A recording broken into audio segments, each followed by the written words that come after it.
Oui, autour de l'FC avec notre invité Brian Lambeau, qui est coach sportif. Et il nous expliquera tout à l'heure encore, il nous dira 2 mots sur son métier. Rebonsoir, Brian. Rebonsoir. Qui est camerounais. Hein? Oui, d'origine camerounaise. D'accord. Et nos éditorialistes, Roger Ituto.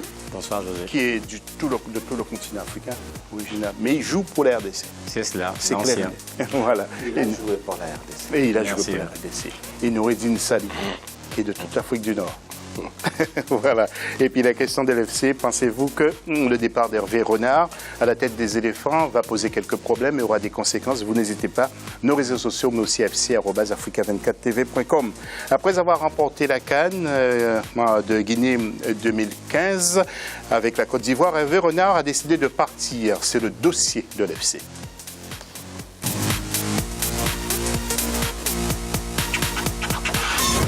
Et avant l'intervention de nos éditos qui sont, croyez-moi, très en colère, surtout Noureddine Sali, la Fédération ivoirienne de football va devoir trouver un nouvel entraîneur pour son équipe nationale. Vainqueur de la CAN en 2015, je le disais. Hervé Renard a décidé de quitter les éléphants pour le LOSC, c'est-à-dire Lille, un club français. Il s'est rendu à Abidjan le 22 mai pour rencontrer le président de la FIFA et trouver un accord de séparation à l'amiable. Le reportage d'Olivier Conan. Hervé Renard n'est plus entraîneur de l'équipe nationale de Côte d'Ivoire. Le Français a décidé d'arrêter l'aventure avec les éléphants qu'il dirige depuis le mois d'août 2014. Un accord amiable a été trouvé avec la FIFA, Fédération ivoirienne de football. Son départ n'est pas motivé par le récent scandale des primes impayées à l'occasion de la CAN 2015. C'est un choix purement sportif. Hervé Renard part sur une bonne note, la victoire à la Coupe d'Afrique des Nations CAN 2015. Après ce deuxième sacre en 3 ans, il me serait difficile, premièrement, de faire mieux. Et après avoir disputé les 5 dernières Coupes d'Afrique consécutivement, j'avais besoin finalement d'un nouveau challenge. Alors j'aurais aimé rester beaucoup plus longtemps en Côte d'Ivoire, comme c'était prévu, mais je pense que les circonstances ont fait qu'on a réussi à gagner un petit peu plus tôt que prévu. Donc c'est simplement ça qui me pousse à avoir demandé à partir un petit peu prématurément. Pour Hervé Renard, le succès de son expérience africaine s'explique par le fait qu'il a su créer une cohésion et un esprit de groupe avec les sélections qu'il a dirigées. Quand je m'assois et je revois ces 2 Coupes d'Afrique gagnées, je me dis j'ai eu 2 groupes exceptionnels, puisque même la Côte d'Ivoire, j'avais entendu tellement de choses à son sujet que j'ai eu affaire premièrement à des êtres humains de grande qualité. On a eu des relations très fortes et on les gardera à jamais. Et puis le fait d'avoir remporté cette Coupe d'Afrique, ça tisse un lien. Et ce lien existera toujours. Maintenant, je leur souhaite le meilleur. Je serai certainement le premier ou un des premiers supporters de cette équipe des éléphants. Hervé Renard compte revenir un jour sur le continent africain. Pour le moment, il va officialiser son engagement avec l'équipe de Lille qui évolue dans le championnat français. Il part avec son adjoint Patrice Baumel. Les éléphants de Côte d'Ivoire, de leur côté, affronteront le Gabon le 14 juin prochain pour le compte des éliminatoires de la Coupe d'Afrique des Nations.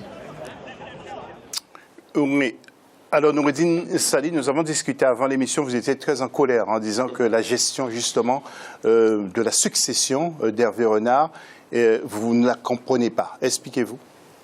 Je ne la comprends pas sur beaucoup de plans, sur beaucoup de critères. C'est la Côte d'Ivoire. Il n'y a pas longtemps, c'était la première équipe africaine. C'est le champion en titre. Et ce qui était pratiquement le meilleur représentant du continent sur l'aspect international et notamment en Coupe du Monde. C'est vrai que Hervé Renard, il est dans son plein droit de partir après 2 sacres. Les entraîneurs en général, Roger il est là pour le confirmer, partent toujours sur une bonne note en général. Quand ils gagnent les gros sacres, ils veulent prendre un petit peu de recul, voir un petit peu une année sabbatique, aller voir ailleurs avec d'autres équipes ou bien d'autres patries. Mais ce que je ne comprends pas, c'est que pourquoi on a attardé, on a attendu jusqu'à l'aube. Il y a une semaine, il nous reste 1 semaine ou 10 jours après pour le regroupement de l'équipe nationale qui va jouer des éliminatoires de la Coupe d'Afrique dans le début du mois de juin. Et là, ils nous surprennent par le départ de Hervé Renard. Hervé Renard devrait partir juste après le 8 février passé. Comme ça, on a le temps de préparer une certaine succession pour ne pas semer la zizanie au sein du groupe. Là. Les joueurs qui vont être sélectionnés, il y a un sélectionnable qui est à côté de moi. Tu sais même pas est-ce qu'on va gérer avec l'agent, est-ce qu'on va gérer avec la famille, est-ce qu'on va gérer avec qui. C'est vraiment du trouble au sein de la fédération. Roger Toto, qu'est-ce que vous dites Je suis tout à fait d'accord avec Nordine parce que la fédération, je pense qu'ils ont dû discuter ça avant. Déjà, avant la CAN, il y avait déjà des petits problèmes entre lui et le dirigeant avec la fédération. Des accrochages. Bon, il a été jusqu'au bout. Tant mieux pour la Côte d'Ivoire pour lui. Ils ont été champions. Et je pense que tout de suite après, ils ont dû anticiper réellement pour savoir. Parce qu'on savait qu'il y avait des mésententes entre lui et les dirigeants.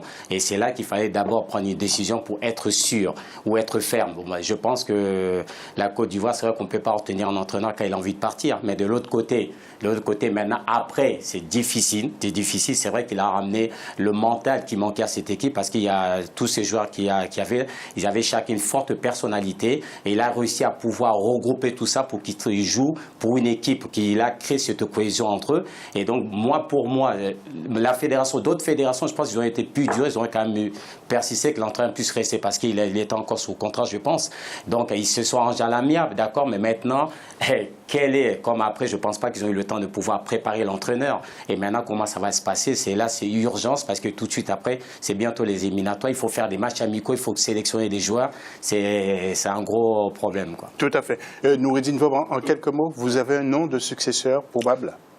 Pour la Côte d'Ivoire, c'est le meilleur sur le continent qui doit coacher la Côte d'Ivoire. Des noms actuellement. Déjà, actuellement, je pense que la scène, il est pratiquement vide parce que les grands, ils sont pratiquement tous casés. Il y a l'entraîneur de U23, je pense. Oui, ils ont pris une route secours de celui qui était sur les U23 pour essayer de coacher l'équipe, mais c'est juste une solution provisoire. Au cas où, Roger Toto est là, mais il reviendra Africa 24 après. Brian, un petit mot rapide sur la gestion de la succession d'Hervé Renard. En quelques mots, vous suivez ça de près ou pas? Oui, je suis de près. Et ce que moi je dirais, c'est qu'il est très important de savoir gérer des personnes et de gérer l'environnement. Sinon, c'est compliqué après. Quand vous ne vous sentez plus bien quelque part, la seule solution que vous trouvez, c'est de partir. Donc, il est important. C'est pour ça que c'est important le coaching mental et spirituel. Ça fait en sorte que ça crée une harmonie autour d'une équipe. Et après, on peut avoir des résultats qu'on souhaite vraiment. Voilà, et puis vous n'êtes pas coach sportif, mais on précise que c'est un coach, vous êtes coach mental. Voilà, je suis coach mental. Autre sujet, c'est la Côte d'Ivoire a remporté la CAN 2015, vous le savez. Chaque sortie des éléphants draine la foule au stade. Vous l'avez vu à leur retour de Guinée équatoriale, une situation dont ne bénéficient pas les clubs locaux confrontés justement à la désaffection du public. L'enquête d'Olivier Conan. Le public ivoirien adore le football qui est un véritable phénomène social en Côte d'Ivoire. Les matchs de l'équipe nationale attirent généralement les spectateurs au stade Félix Houphouët-Boigny à Abidjan. Ce sont des rendez-vous à ne pas manquer. Malheureusement, quand ce sont les équipes des différents championnats qui jouent, les gradins sont vides. Très peu de spectateurs se déplacent au terrain.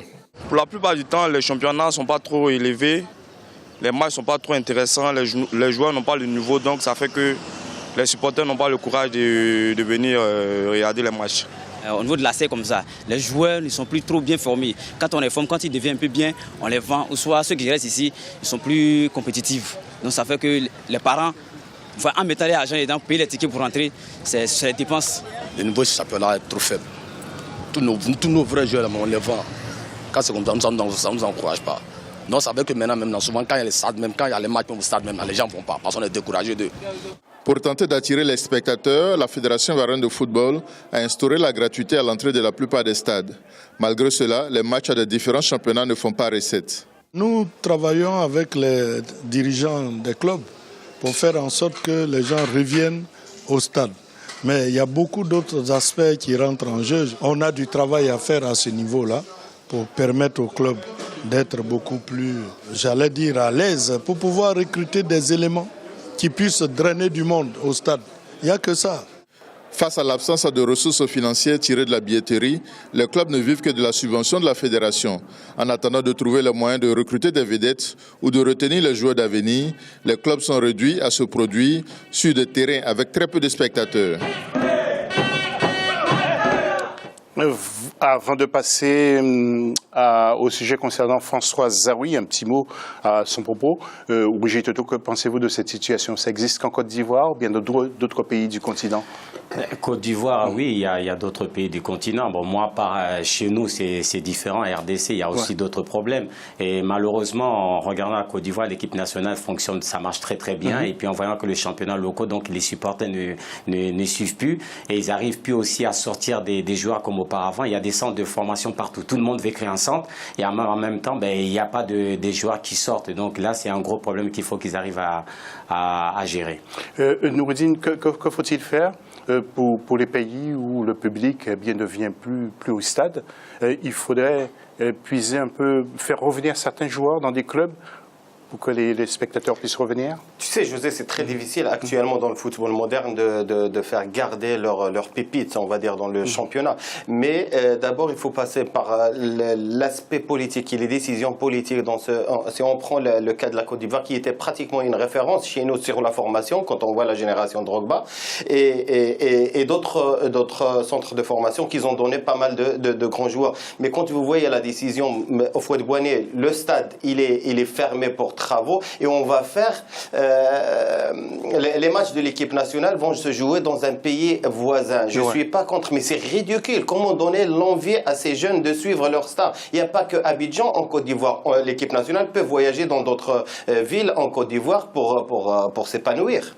C'est peut-être pas la priorité aussi des gouvernements d'injecter des budgets pour refaire les stades, Brian? Certains gouvernements, peut-être pas tous, quand même. Oui, mais le problème, c'est qu'en Afrique, on a des besoins. Et ces besoins-là, il faut les satisfaire. D'ailleurs, si vous allez sur mon site www.efacoaching.com, j'explique, parce que je suis aussi les hommes politiques, j'amène les hommes politiques à avoir une certaine vision, je les accompagne dans ce domaine-là, afin qu'ils puissent satisfaire les citoyens. Parce qu'un joueur qui n'est pas satisfait quelque part, il cherche à être ailleurs. Voilà la réalité. Donc les politiques aujourd'hui doivent comprendre que le sport, ce n'est plus qu'un jeu. Et il y a des familles qui vivent derrière le sport. Oui, c'est très important. Merci, Brian. Et puis, les nouvelles de François Zawi, nous apprenons justement qu'il a pris la tête du Niger. Vous savez que c'est Gernot Rohr qui entraînait le Niger, François Zawi, qui avait été limogé à l'AS Kaloum, et ancien attaquant d'Ascoli en Italie. Il a joué à Nancy, il a joué aussi à Toulon, et il a emmené la Côte d'Ivoire, justement, finale de la CAN 2012. Ensuite, il a été limogé. Personne ne sait pourquoi. Et puis, concernant le championnat maintenant de la Côte d'Ivoire, vous allez voir les résultats que nous avons enregistrés donc, pour cette 18e journée précisément. Voyons donc ces fameux résultats avec Aban Gourou qui a battu Africa Sport 2-1. D'autres résultats, c'est JCAT qui bat Stade d'Abidjan 2-1. Et d'autres matchs avec des nuls, 0-0, Seroué contre Tanda. Alors au classement, ASEC est toujours en tête de ce championnat devant Tanda, troisième Sporting Gagnoa et quatrième Africa Sport Seroué.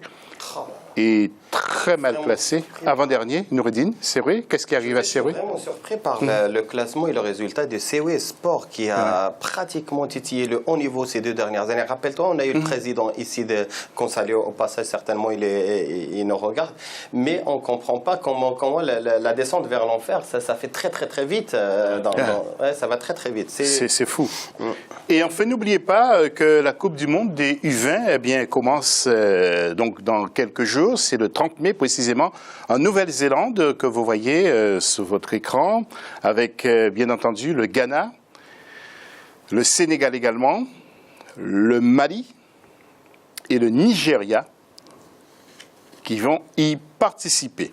Et puis Didier Drogba va quitter Chelsea, donc il a reçu une belle ovation de la part du public donc pendant le week-end. Et puis bien entendu, ils sont 3 aussi à quitter l'équipe, Frank Lampard et Steven Gerrard également, qui quittent Chelsea. Qui veut intervenir rapidement? Il décroche pas, il continue un autre contrat. Tiens, peut-être un autre maillot bleu, mais pas trop foncé. Voilà, merci messieurs. Et puis avant de remettre l'antenne, une petite précision, Brian. Comment faire pour vous contacter? Vous n'avez pas de site, vous? Si, vous avez un site, vous l'avez dit. Oui, j'ai un site. On peut aussi me contacter par le 06 50 77 41 19. Mais maintenant, les gens vont plus sur l'ordinateur. Comment faire Vous avez un site? Oui, j'ai un site www.efacoaching.com et il y a toutes les informations que les gens peuvent avoir sur le coaching, sur le développement personnel, parce que j'amène aussi les gens à se développer personnellement. Ah, d'accord. Voilà. OK. Eh bien, ça, c'est bien. C'est une bonne information pour certains téléspectateurs, peut-être. Voilà, c'est la fin de la deuxième partie de l'émission, peut-être pour Noureddine aussi. On se retrouve tout à l'heure pour la troisième et dernière partie. À tout de suite.